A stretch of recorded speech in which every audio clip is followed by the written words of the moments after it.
Hello, anybody watching this.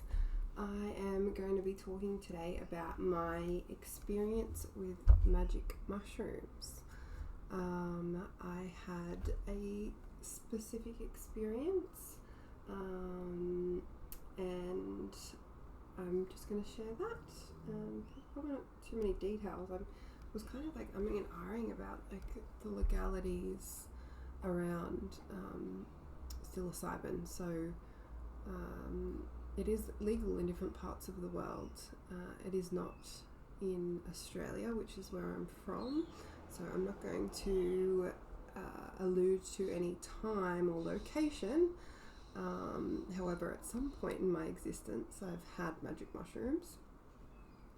And this is my experience. So I set up a beautiful little altar with some candles and crystals and cards and some projects, so some notes on some projects that I've been working on, and I put the mushrooms in the middle and I just kind of lit some candles and set an intention for my higher self to be present during this journey, for any beings of unconditional love to support me. And I made it into a tea and I had it, and then I went to a body worker. So I didn't actually get any I pretty much went to like a chiropractor, but it's called Network Chiropractic. And as soon as I got there, before I even got to this appointment, I did disclose that I had magic mushrooms. So it wasn't a surprise, like, what the heck is Zara on about? But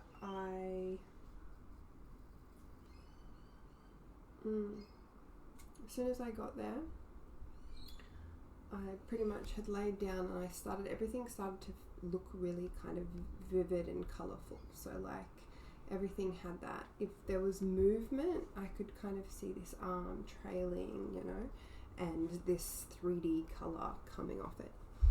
And I sat up and I really aligned. So one thing with mushrooms is like they have something called a mycelium network. So there's this kind of sense of like mushrooms are a connector to the earth. So I've sat up and I've put myself in correct posture. And so for me, that's my heart out, my spine aligned, my head behind my brain and head behind my heart, and just a strong core with my coccyx, or like the bottom of my spine not tucked in.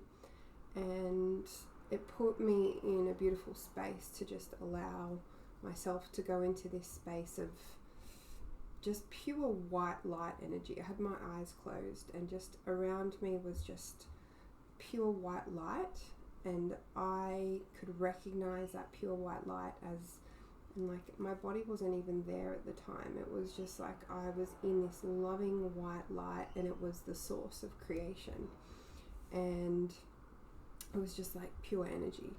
And then I was going through this battle, because at some point I was like, wait a minute, I'm a human, and so I don't get this, I'm not connected to this, and this is so beautiful and expansive and loving. And I was like so sad. I was like, Devo. And then I was laughing, because I was like, you might not think that you're this, but because of your perspective of being a human, but you are always this, right?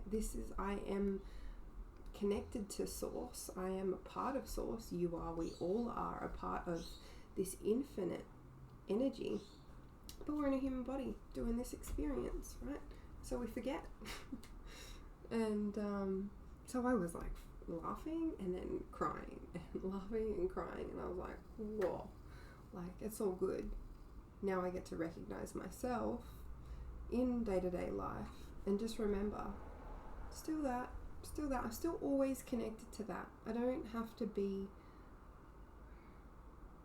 programmed. I don't have to be stuck in the mind or stuck in the matrix, because I am source, and what I'm doing and what I'm thinking and how I'm acting is what's creating what's going on around me. And yes, there's always a element of I'm not completely in control, but I get to then receive what it was given to me and react appropriately, react in a creative way, or react in a way where I'm reducing myself.